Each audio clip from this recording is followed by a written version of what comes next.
Bonjour, Frédéric Janvier, expert comptable. Nous parlons aujourd'hui du choix que vous avez à faire dans l'acquisition d'un véhicule entre un véhicule acheté à titre personnel ou un véhicule professionnel. Donc ce choix va dépendre en grande partie de la fiscalité propre à chacune des acquisitions. Donc ça va dépendre de l'amortissement que vous allez pouvoir faire, ça va dépendre de la TVA, ça va dépendre également de l'usage que vous allez faire de ce véhicule. Et puis il va y avoir un impact social relativement important sur cette acquisition.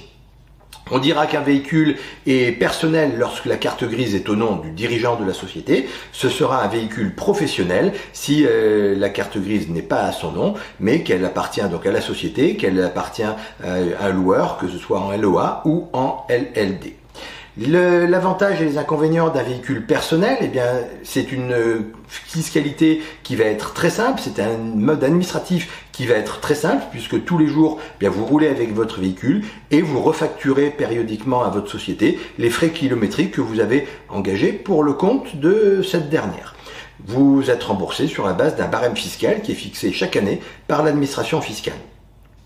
Les inconvénients, c'est que c'est vous en tant que dirigeant qui allez faire la dépense et avancer la trésorerie pour votre véhicule.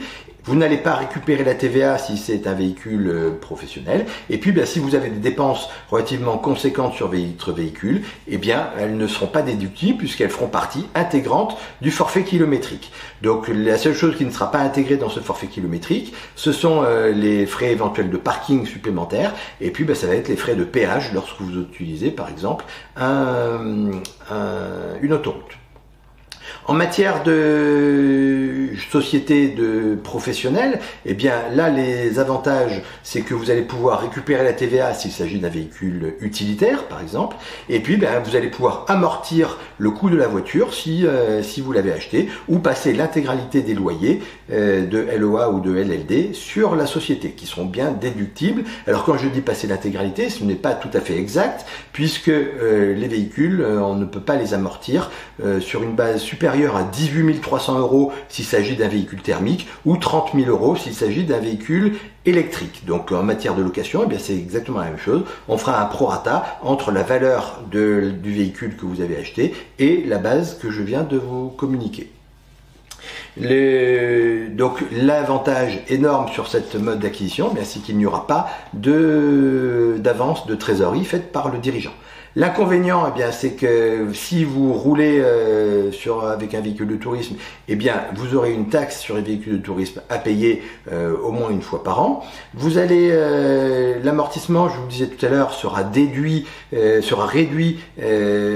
sur une base de 18 300 € ou 30 000 €, c'est-à-dire que la partie excédentaire à ces sommes-là ne sera pas déductible de votre société, et donc ce ne sera pas forcément toujours très intéressant.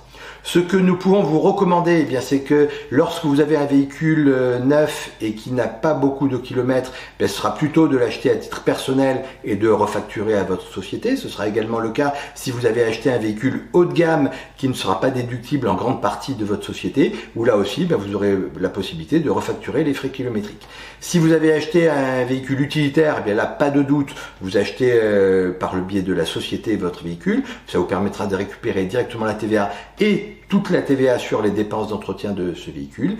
Et puis au contraire, si vous avez acheté un véhicule qui nécessite beaucoup de travaux, c'est le cas par exemple d'un véhicule de collection, là vous aurez tout intérêt à le passer sur la société.